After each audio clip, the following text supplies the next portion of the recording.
Bueno, continúa Fulton Armstrong.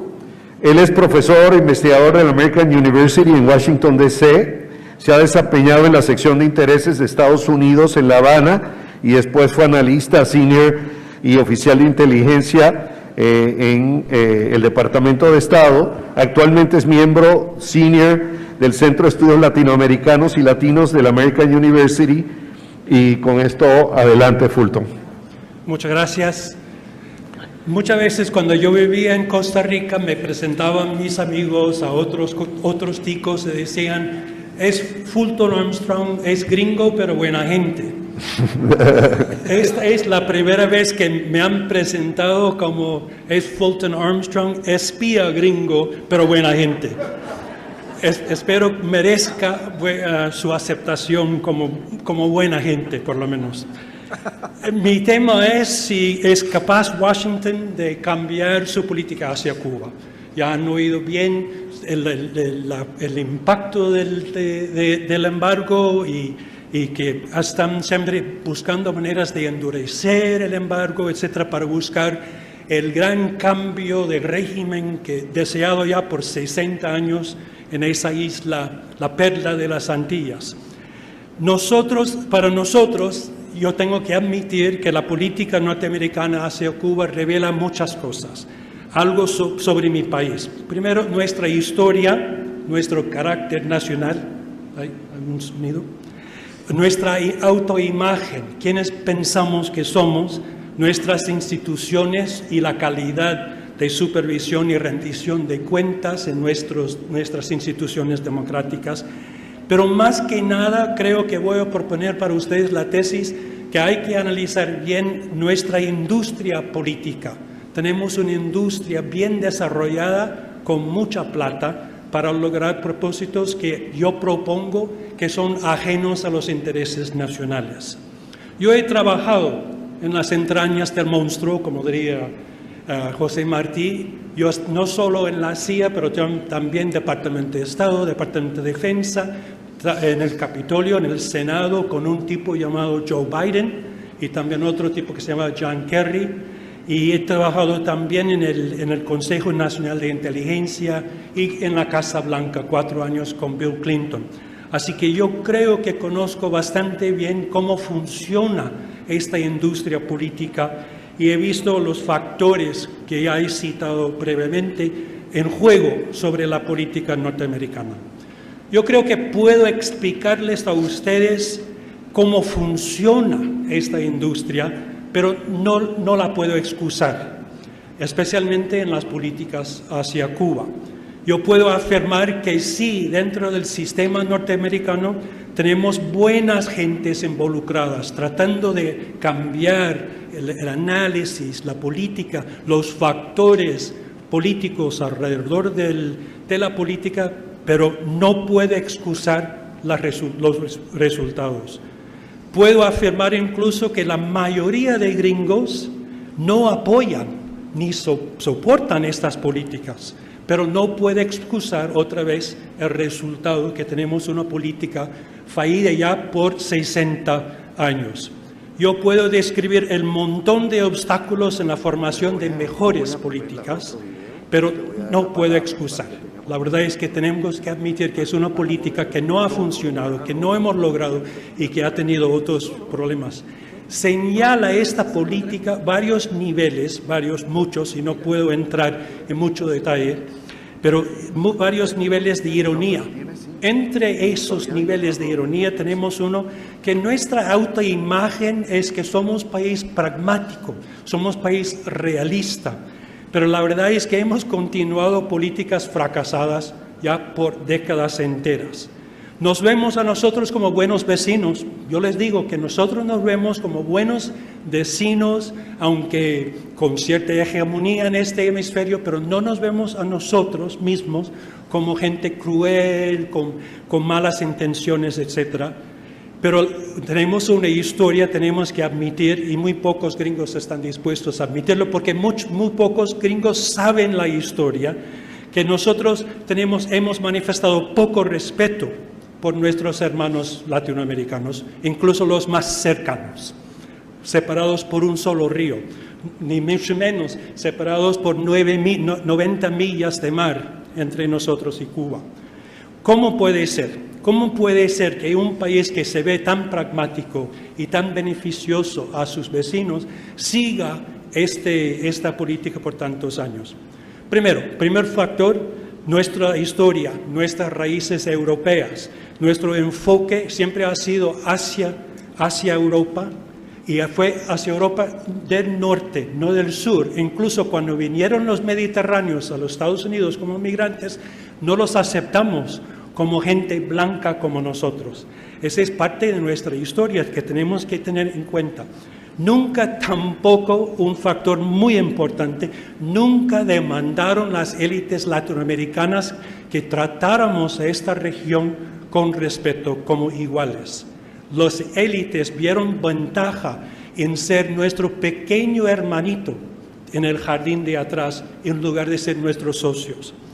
Y hemos tenido algunos esfuerzos y por eso hemos logrado no solo hacer una doctrina Monroe durante el siglo XIX y siglo XX, e incluso la restauración, en las palabras, la pura retórica que salió del gobierno Trump, restauración de la doctrina Monroe sin ninguna queja ni matizada de la región. Así que hay que también examinar que si esta región está demandando el respeto que merece. Nosotros hemos hecho esfuerzos de vez en cuando, especialmente con presidentes demócratas como Bill Clinton, que pidió ciertas disculpas en Centroamérica por el comportamiento anterior de la política norteamericana, como Obama en la primera cumbre de las Américas en Cartagena en 2012, cuando dijo que tenemos que cambiar políticas, etcétera. Pero la verdad es que los impulsores históricos son mucho más fuertes, porque es parte de nuestro carácter nacional. Nosotros nos vemos como excepcionales. Nosotros también hemos adoptado políticas excepcionalistas a través de los años, pensando que la riqueza de nuestro país nos ha otorgado cierto derecho de ir imponiendo nuestra voluntad sobre otros. Confundimos eso y se ha manifestado en arrogancia y descuido por nuestros propios intereses en nuestro propio, en nuestro propio hemisferio.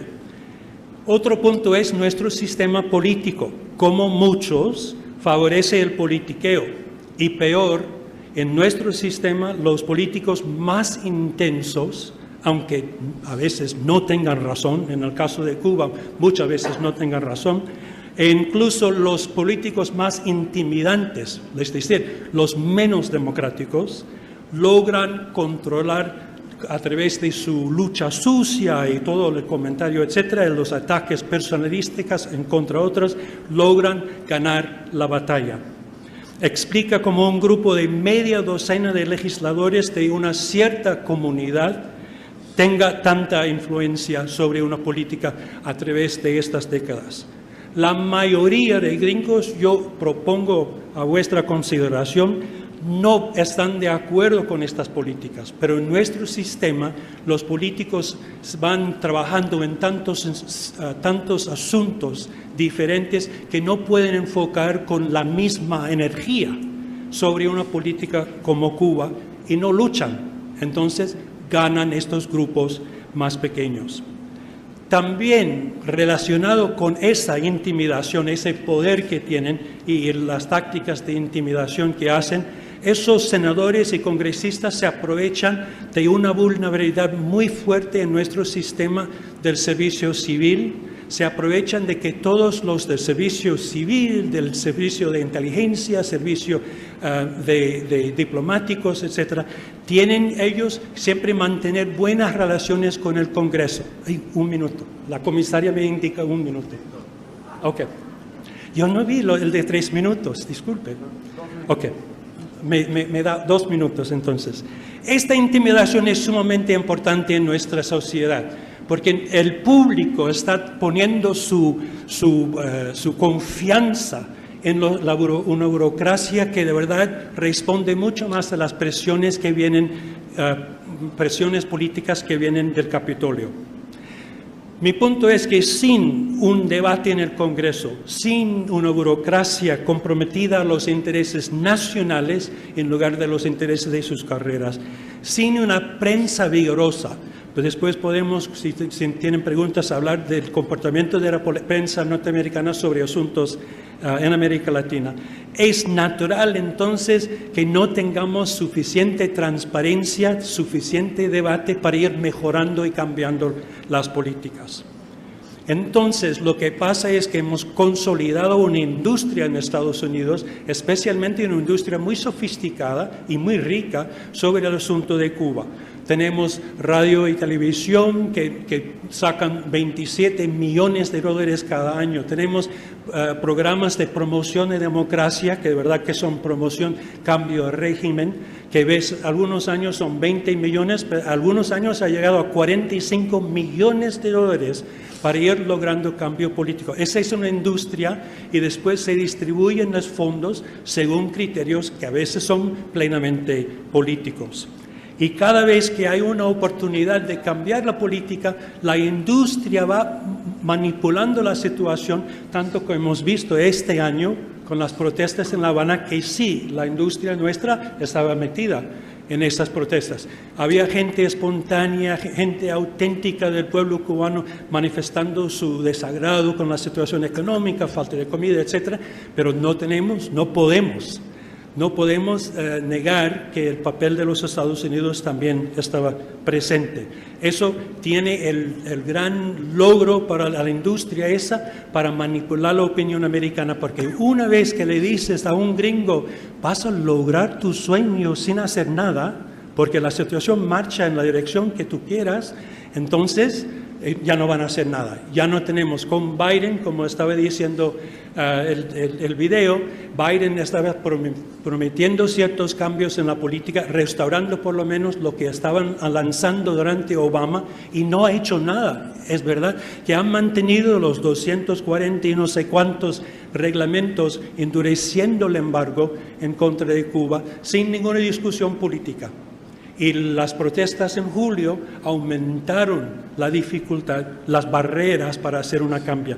La comisaria no me ha señalado la luz roja aún, así que voy a seguir por 30 segundos más. Ok, si me permite. Bueno, antes de terminar mis comentarios, tengo que volver al papel de América Latina también en la formación de nuestra política. Ustedes tienen un papel.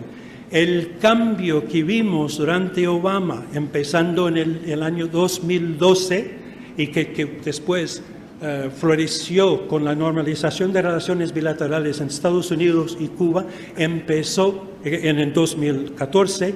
Ese proceso empezó en la Cumbre de las Américas en Cartagena, donde los presidentes, incluyendo presidentes tradicionalmente muy conservadores, muy pro-yanquis, estaban diciéndolo muy directamente a nuestro presidente: esta política suya hacia Cuba ya no marcha, hay que cambiar la política.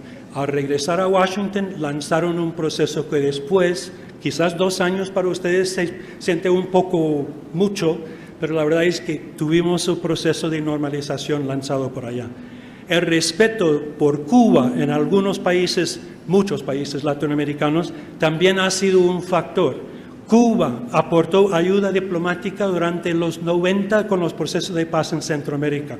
También en esa época estaban trabajando muy bien en Angola, buscando paz ahí. Recientemente, hace 6 años, el papel de Cuba fue clave en los procesos de paz en Colombia. Y estaban mostrando a ellos su capacidad y su deseo, su voluntad de ser, según el idioma gringo, buenos y responsables vecinos, miembros de la comunidad hemisférica. Así que los latinoamericanos, sabiendo el comportamiento positivo de Cuba y el impacto de que Estados Unidos está tan obsesionado hacia Cuba, el mensaje de estos latinoamericanos se oye en Washington, pero ya no se ha dicho por años. Okay. La pregunta que yo tenía que contestar ¿es capaz Washington de cambiar su política hacia Cuba? La respuesta es difícilmente, lentamente, gradualmente, pero tiene que pasar. algún día tendremos otra vez una oportunidad de promover, y esa oportunidad se puede crear en Washington, también en Cuba y también en América Latina. Gracias.